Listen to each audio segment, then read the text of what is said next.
This is managing burnout in the tech community.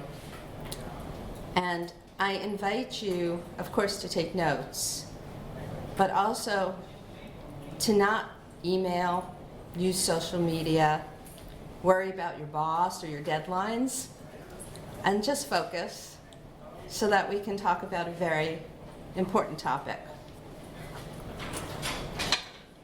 In May of this year, the World Health Organization included burnout in the International Classification of Diseases. It's been classified as an occupational phenomenon. And they gave it 3 very specific dimensions.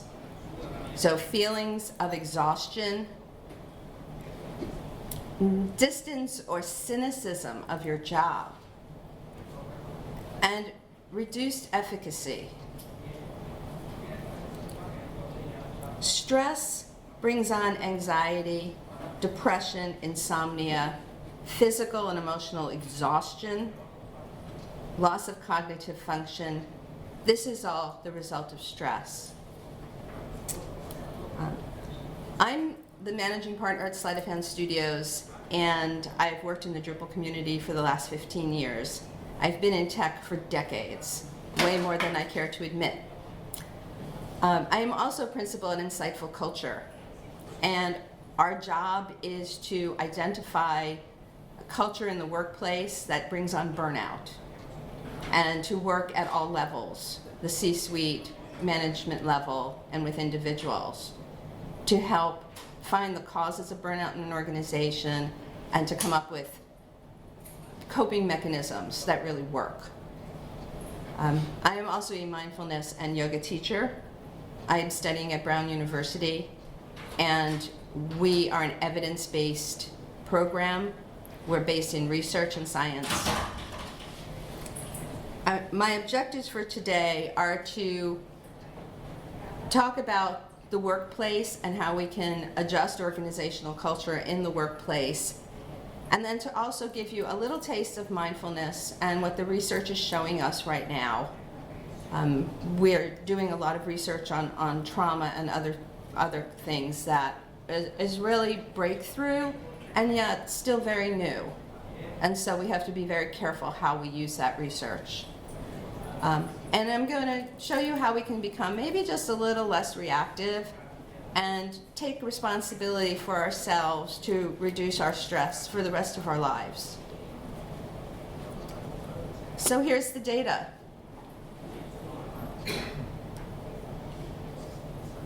I'll give you a minute to absorb this. And particularly looking at millennials experience more depression and anxiety at work than any other generation. What are we doing to the young adults of our country? When we talk about millennials, we've been saying it for years and thinking, oh, these are kids, these are teenagers. No, the millennials are now the 30s and 40-somethings. The backbone of our workplace, right? But here we're burning everyone out and costing our country billions of dollars in health care just to manage stress. So if you all don't mind closing your eyes so nobody has to see each other's hands go up, I'd like you to raise your hand if you're currently in a burnout situation or have ever been in a burnout situation. Okay, put your hands down, open your eyes. Every hand in the room went up. Everybody is feeling the stress. Gallup did a survey last year of millennials. They surveyed 7,500 people and found that 7 in 10 millennials are exhibiting some level of burnout on the job. And you can see that the level of burnout, 28% with frequent or constant burnout, as compared to 21% of older workers. And then additional people who feel burned out at different times. More data on this. If you're burned out, you're more likely to take a sick day, go to the emergency room, feel like your family life has been compromised in some way. Turnover is higher, and what's really sad is that employees who are burned out really don't want to talk to their managers about performance, about goals. They just really begin to shut down. So are you suffering from burnout? Blind is a workplace app for tech employees, and this is the question that they posed. The app is used by hundreds of thousands of people, and they did this survey and across a wide range of tech companies, and these are the results they found. Overall, 57% of tech workers said they're burned out. And you can see the names on this list are pretty big companies. And even these larger companies top over 60%, some close to 70% of the employees reported burnout. So what's the problem? It's primarily cultural issues. So, it's easy to say we should take a vacation, let's do an ice cream social, or go to happy hour at night and sit and complain about what work is doing to us. But none of those are long-term solutions. How many people have gone on vacation to alleviate stress? You're away for maybe a week, 2 if you're really, really lucky. And what happens when you come back? It's the same. It's worse. It's worse.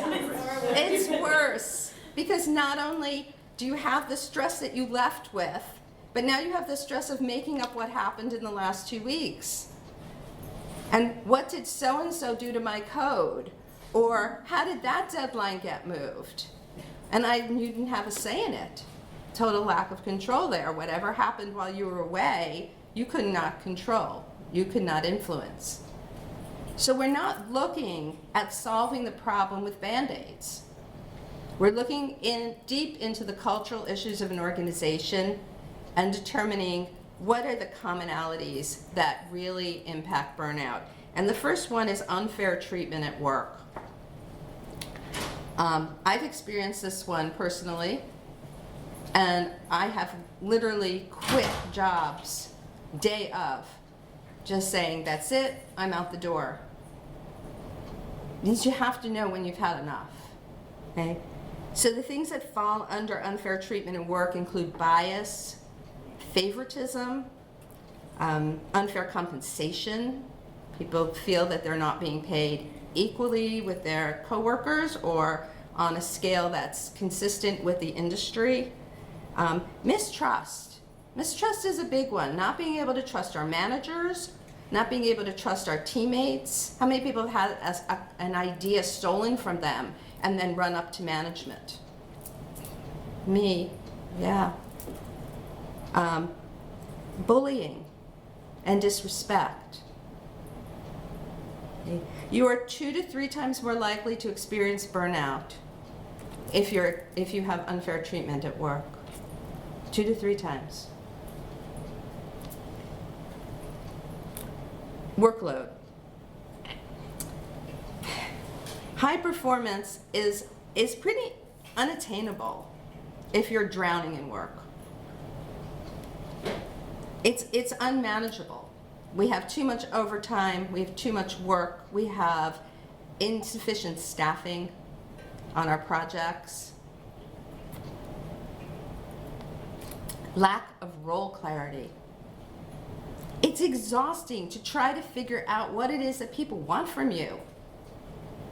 And how are they even giving you a paycheck if they don't know what they want from you?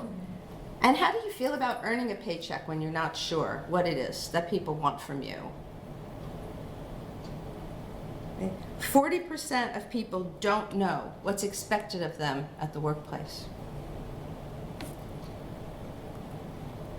Unreasonable expectations. Oh my, scheduling.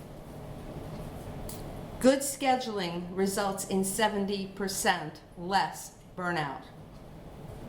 That's a huge number. Okay. When you miss a deadline, you start to have a snowball effect because the next deadline does not move. So now you've missed one deadline, you still have the stress of finishing that work, and the next deadline's looming. Okay. Poor management. Oh. Management that's disconnected from the company strategy. Management that expects you to be able to multitask. The brain is not designed to multitask, and anyone who says, I multitask really well, is also exhibiting an awful lot of stress. Being able to go back and forth and start at the level that you ended one task before you began the next is not really possible. Okay. And the other issue that fits into poor management is micromanagement. A boss that feels that you have to do things exactly the way they want them done, and they take all the control away from you. Finally, this is a new one, digital boundaries. So I just read an article in the Wall Street Journal. I'm going to read you the title. Sunday night is the new Monday morning and workers are miserable. Right? So your boss decides, I'm just going to unload on Sunday night because that will make me start my day well on Monday. I get that, you know? You want to get your ducks in a row before you get into the office. But if you hit send on that, your employees feel obligated to answer it.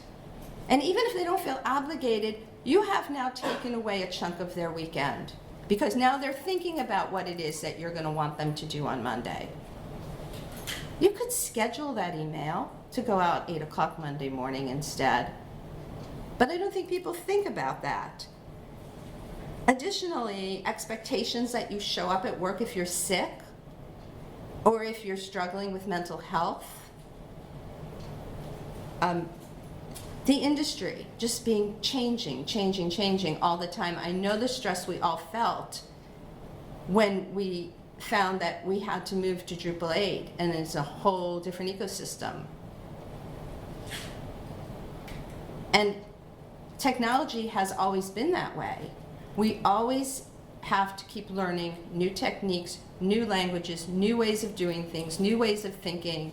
Very few industries evolve as quickly as tech, and that's amazingly stressful.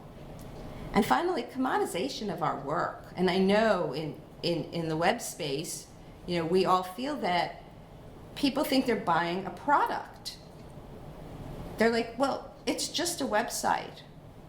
You know, why does it cost so much? And that gets, people feel that. They feel disconnected from their work when they, when you know how much of your love and your passion is going into making this, a website that is going to meet and exceed the expectations of all the users, but it's being seen by those who are clients as simply a commodity. So this affects our business. Never mind the individual. Let's look at the business level. Turnover in the workplace, absenteeism, low productivity, lack of creativity. Steve Jobs was a meditator, and he said that's what brought him his creativity. Being able to lower the stress so that our brains can work again the way they're supposed to be working. 5 to 8% of our national spending on healthcare is on stress. And employers don't see this as the problem. They think as individuals, the problem lies with us. So I'm here to say it's twofold. We can do all the stress reduction that we can do as individuals, but if these cultural issues are not resolved, where does that take us? So in the 1970s, a clinical psychologist named Suzanne Kobasa studied executives at Bell Telephone. And she came up with this scale of stress hardiness that's very widely used in the industry to this day. Hardiness is a psychological measure of resilience. And it turns out that certain people have personality traits that shield them from the effects of stress. And we can learn to have that perspective that some people are innately born with. Because in reality, we are all innately born with it. It's just that we have evolved in a way where we've become detached from it. So the concept of hardiness has to do with bringing the proper perspective to a stressful situation and not seeing stress as a threat, but as an opportunity. An opportunity to grow, an opportunity to be creative. And it turns out that when you decrease the impact of a stressful event, there's a decrease in the nervous system reaction as well. So these are all very tied together, the physiological and the response. So let's look at the 3 C's of stress hardiness. The first one is challenge. Being able to perceive that difficulties in our work are challenges and not threats. It's really easy when we have created a beautiful solution and somebody says, no, we didn't really mean that. Oh, that happens all the time. The requirements weren't quite clear. We built what we thought we should build, and now somebody says, no, I really need it to do this other thing. Is that a threat? Most of us respond to it like a threat. But I worked really hard on that. We spent so many hours on that. It's so beautiful. How could you not want this? But no, it's an opportunity. This is our job. It's an opportunity to go, oh, okay. How could we move forward? What's really needed? That really breaks the stress cycle right there. Okay? Being curious to coming up with new ways of doing things. We have to accept change as the one constant in our lives. That is the only thing we can absolutely be certain of. And if we do that, if we accept change as the one constant in our lives, we will always see the opportunity to grow and learn. The second one is control. We talked a little bit about this already. Feeling empowered to make things happen. Okay? Focusing on purpose and intent, and also recognizing what is not in our control. There are lots of things that are not in our control. Shutdowns are not in our control. Abby and I talked about that just a few minutes ago. Deciding that we're not going to angst over these things that are not in our control, that we can be more flexible and we can be more adaptable, will again break that stress cycle. Viktor Frankl was a prisoner in Auschwitz, and he was trained as a psychiatrist. He spent a lot of time in Auschwitz trying to understand why some people were surviving and others were failing. And he's basically said the one thing that you cannot take away from a person is their choice on how they deal with difficult situations in which they find themselves. People who view life as a series of choices do much better at survival. The third C is commitment. Knowing that the work that we're doing is part of a larger goal, has a larger purpose. Being able to find meaning in our work and being able to give it our best effort. I know a lot of us feel this larger purpose in the Drupal community, and it'd be nice if we could also feel it in the workplace. So people who have these 3 characteristics do tend to cope with stress much better. And recently she's added a 4th C, and that is connection. Having social support, having support from your managers, And knowing that there's some place that you can go to ask for help, whether that's your team or your managers, or even a community like this. So let's look at, based on those characteristics of stress hardiness, how can we all build stress hardiness within ourselves and on our employees? And we're going to first look at how managers can help. First is to listen. Okay. Listening to work-related problems results in a 62% less likelihood of burnout. Okay. Managers need to listen to their people. We're all people. We're all in this together. Care about everyone in your office as a person. Encouraging teamwork. Creating an environment where people help each other, listen to each other, work together. We all have the same goals. The project has goals, the organization has goals, we're all in it together. Making opinions count. Actively soliciting opinions gives people a sense of control over their work.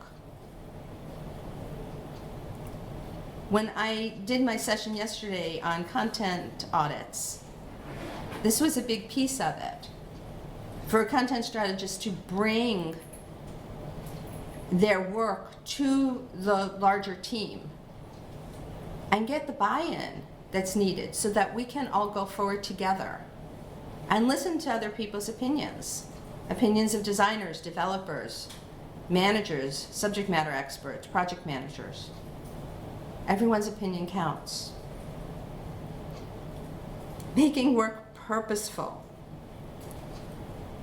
Giving people a sense of control over what they're doing and that their ideas actually matter. Giving people work that focuses on their strengths. I had a wonderful mentor many years ago, and he wanted me to manage half of the team in our department. And he said, give people work that they're good at. He said, it's okay if it's a stretch. We all want stretch and we all want growth.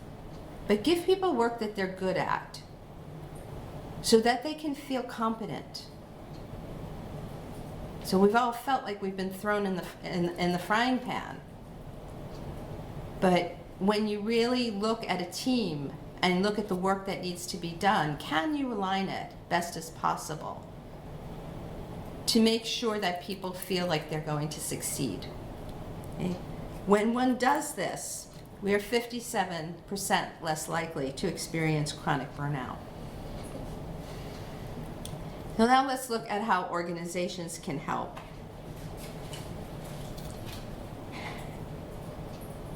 Providing a supportive environment is the right thing to do. It just is. But we can't always get that in our organizations. It's often just about the bottom line and not about the right thing to do. So can we frame this in a way that management will understand that this is necessary because it's going to help their bottom line? Fine, whatever it takes to get them to the mat, right? So we talk about reducing turnover and sick days and boosting productivity and creativity, and by doing that, by having the discussion in a way that resonates with management, we can maximize productivity and reduce burnout at the same time. So we take that opportunity. First thing that organizations can do is look at their evaluation metrics. Do employees understand the metrics? Okay. Are the metrics under their control, or are they frustrated? Are they unclear how it is that they can move ahead? Reducing noise and interruptions. How are you going to allow people to immerse in work? When they want, where they want. I take my hat off to every distributed company. My company is a distributed company. You know if your employees are doing their job or not. You've given them good evaluation metrics that they understand. If they meet those metrics, they're doing their job. They don't need to be micromanaged. They don't need to be told, you must be here by a certain minute of the day, especially in DC. It's impossible. Let people work where they need to, and give people quiet space in an office environment as well. In our big open cubicles, I think most of the offices I've seen now don't even have cubicles. They're just big open spaces. Where can somebody go to think? Give people a place to go to think. Designing jobs for autonomy. Giving people the flexibility and control to get the work done the way they see fit, not micromanaging. Getting away from a culture of micromanagement. When people have choice in what they do in their day and how much time to spend on it, we see 43% less burnout. Giving people choice, reducing the ambiguity of the work so they understand what's expected of them. Simple one is office design. It does cost money, but it's easy for people to understand. Natural lighting is better, right? It lifts moods, it lifts depression. Provide choices for personal preferences. What do people need at their workstation? Do they need an ergonomic keyboard? Do they need a special chair? Do they need more light? Do they need less light? Do they need plants? Right? What else can you do? Can you create a collaborative space where people can come together and feel like they can work together or socialize together? Create a nice office design. Make sure there are whiteboards or other ways for people to share. The worst thing is to come into a conference room and there's nothing to write on, not even a flip chart. How are people supposed to get their work done? And provide teleconferencing. That's a good investment. Even my company has a professional Zoom account. And we're small, but it's essential. It's the only way that we can all stay connected and actually visually see each other. In this next part of the presentation, I'm going to talk about how you can help yourself. Because we know that even in the best of cultures, we still have our own stress to deal with. And there are ways for us to reduce that stress long term. I heard a podcast yesterday where the woman described how she wanted to feel. And she said, I want to feel like I have deep roots. I want to feel like I could be a tree that sways in the breeze and never falls over. That's our goal. Not to eliminate stress, not to push it away, but to be with it. To be with what's going on, to be fully present, and be able to cope in better ways. So this is what we usually do when we hit a stressful situation. We start life with a set point, and it's fairly low. And we exhibit a stressful situation, and our stress jumps. What's happening in our society now is that we only come down a little bit. We never come down to our set point. And then the next stressful thing happens and we jump again. And then we don't come down to our new stress point, we create another one that's even higher. And we get this perpetual cycle of stress that we cannot break. Our goal is this: to keep our set point level, experience some stress, and come back down to our set point. Okay? That's our goal. So this is us. We have external stress, we have internal stress. We have stress from home, from work, from society. We have stress we bring on ourselves. We have social stress. We have physical stress. We have illness. All of these are stress. And our first perception is what happens when our brain kicks in,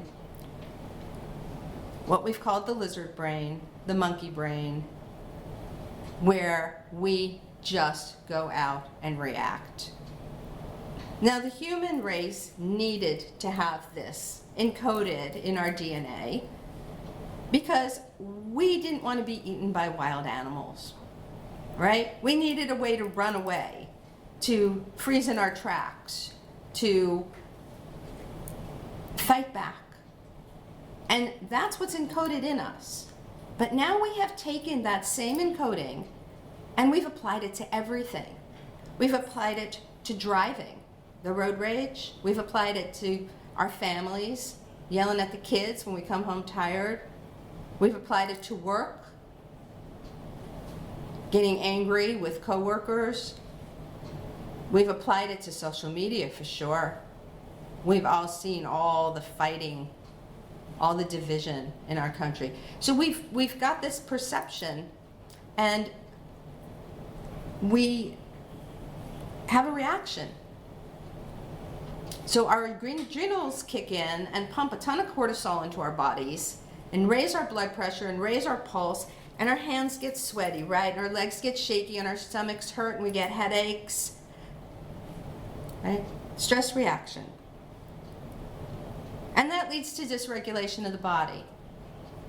We can't sleep, our blood pressure is up, we have chronic pain, we have anxiety, lots of anxiety. And so what do? We find every maladaptive way to cope with this stress. We eat too much, we work too hard, we abuse substances. And that leads to breakdown. That leads to exhaustion, loss of enthusiasm, chronic depression, and other medical issues. Now, I'm not saying this is the only cause of disease or mental illness. I am not minimizing the fact that people do need medical support. But responding to stress in this way is leading to these same kinds of breakdowns. So how else could we respond to a situation? Change our perception. Right? Being aware of what's happening to us right now. What are the thoughts? What are the feelings? How does my body feel? What are my emotions? So the other day, I just came off a 9-day training in upstate New York. And on Monday, I fell. I fell hard on my ass. We were walking to breakfast, a bunch of my colleagues and I saw it happening. I watched myself falling. I dropped everything so I could brace my fall. And what happened was all my colleagues just kind of stood around and waited, as we were all trained to do. But this one woman swooped in, who I didn't know at all.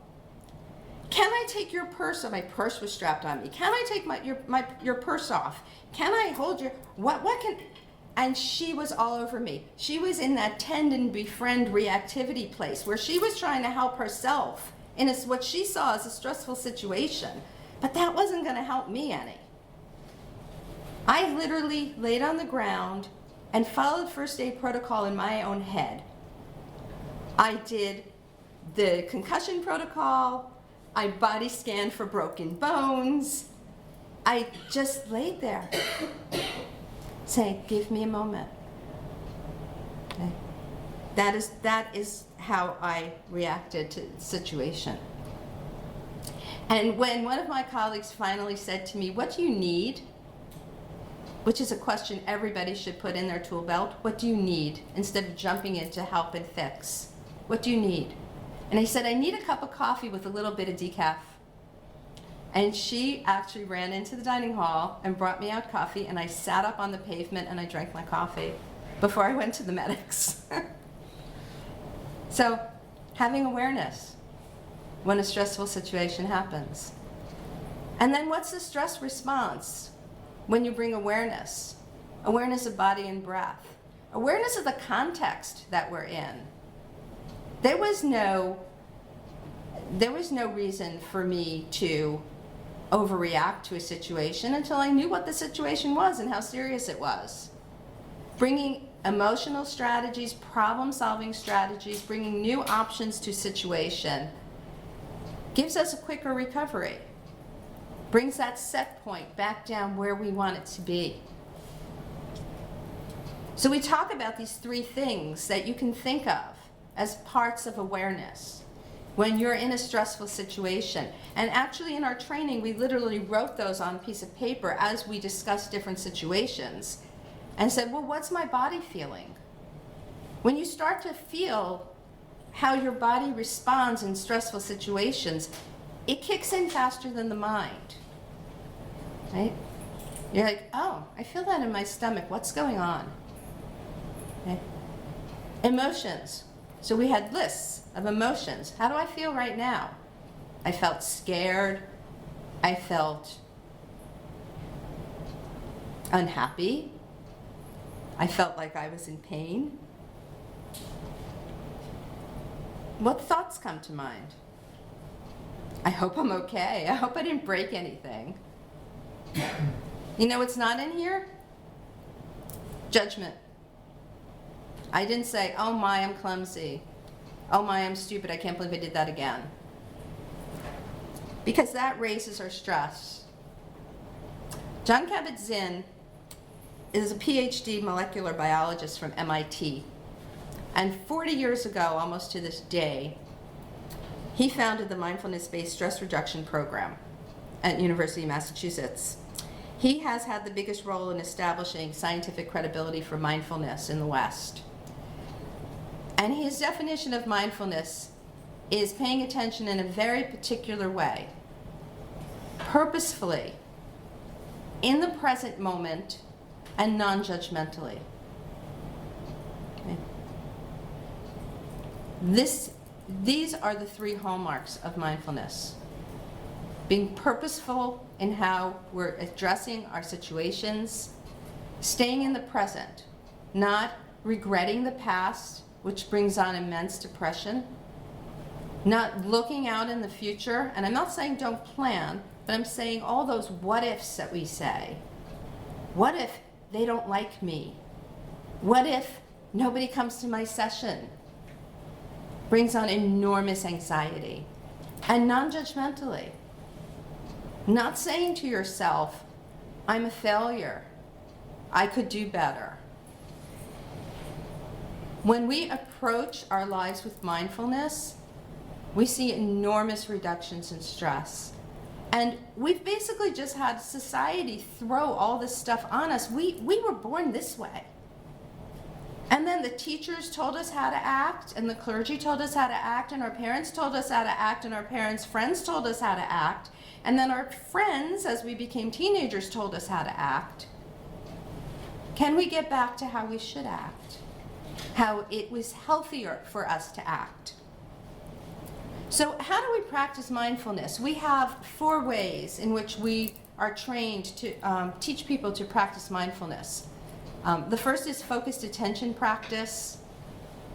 The next is mindful movement.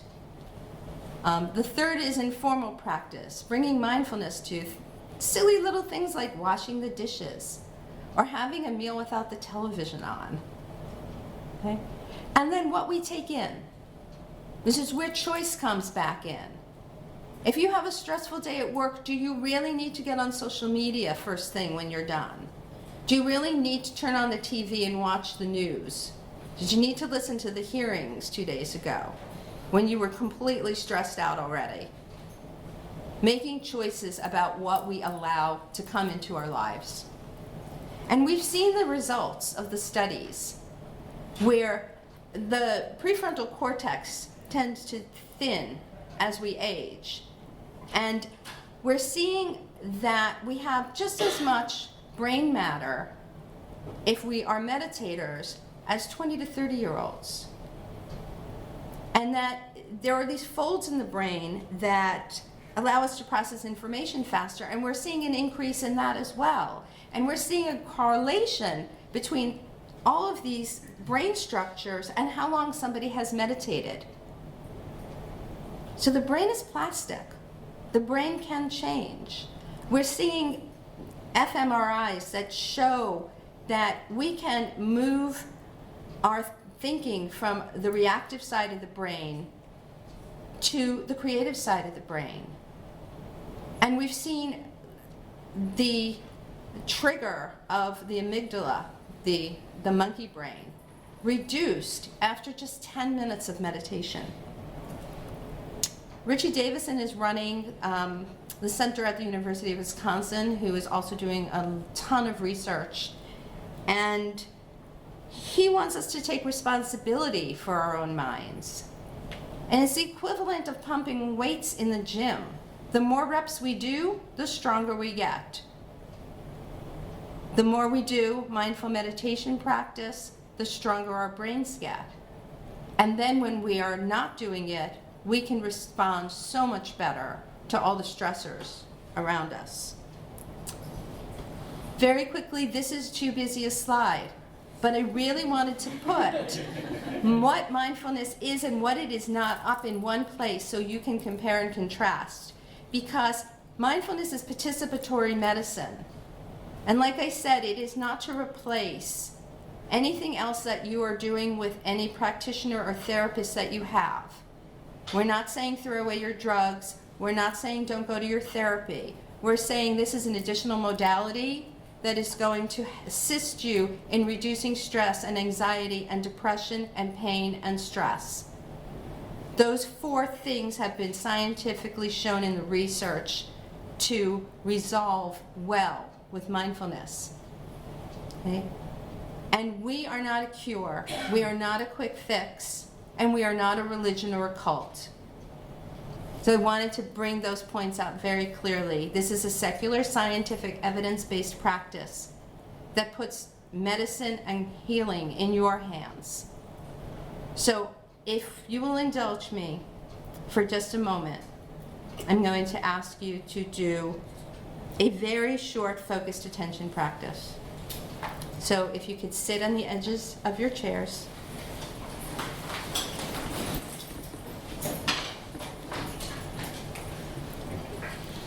You can close your eyes, and if that's not accessible to you, some people don't want to close their eyes if they've experienced trauma, you can just leave them softly opened. Feeling that your feet are fully supported by the floor. Feeling that your sit bones are firmly planted. Noticing where your hands have landed. Anywhere they are is just fine.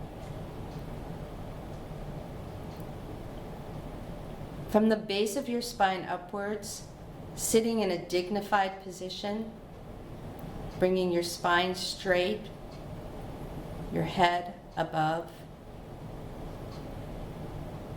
And any time that a thought comes into your head, acknowledge it. It's okay. That's what the mind is supposed to do. It's supposed to have thoughts. But your job is to then bring yourself back to the awareness of your body, to your feet, to your hands.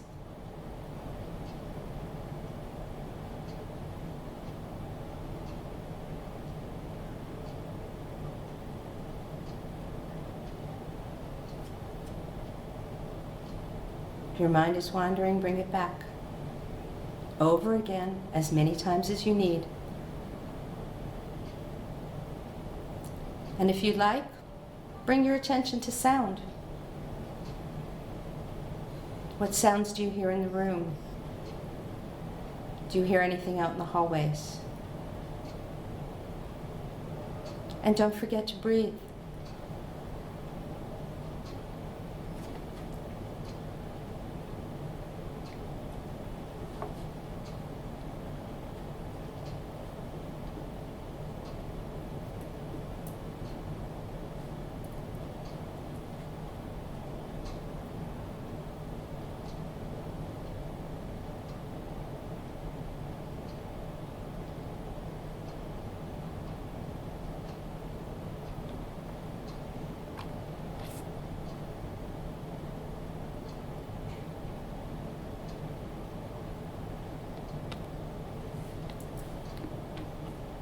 Okay, you can open your eyes now. You can find 2, 3, 5, 10 minutes throughout your day to just practice focus awareness. When we find that space where we learn to respond instead of to react, we'll find a life-changing experience.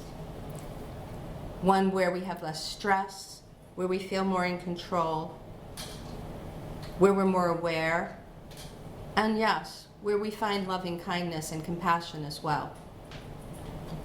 So this isn't a promise of rainbows and unicorns, but have the strength to just try it. You fall down and you get back up, because we're not asking you to clear your minds. We're just asking you to do this exercise of bringing the mind back when it wanders, because it's actually going to strengthen your brain and give you a new way of responding to the stressors in your life. Take responsibility for your brain. That's what we can control right now. Be fully present and return to our true selves, what we were actually born to be. There are lots of apps that will allow you to do this. Other than one that simply times you, I recommend you find a teacher-led community if you're interested in mindfulness. This isn't about listening to meditations that tell you how wonderful the world is. So if you're looking online for what I just did for you, a guided meditation, look for something called MBSR. That's Mindfulness-Based Stress Reduction. And you'll find those resources. I also have additional resources if anybody wants to contact me. This MBSR program I am taking through Brown University. It is the only program that is evidence-based. So the research is going on at Brown, it's going on at UCSD, it's going on in Madison. And I am offering workshops as part of my training. These are workshops that are going to be offered free to any organization, company, agency, church group, community center, a group of your friends that wants to get together in your house for an hour and a half. I need to do 3 workshops by early October in order to continue on with my training, and I'm offering those to the community. Maybe at one of your meetups you'd like me to come in and do a session on what is mindfulness. It will not be this presentation, but it will actually be a deep dive into what is mindfulness. And if you can help me with that, I would be most appreciative. Oh, thank you, and thank you for indulging me.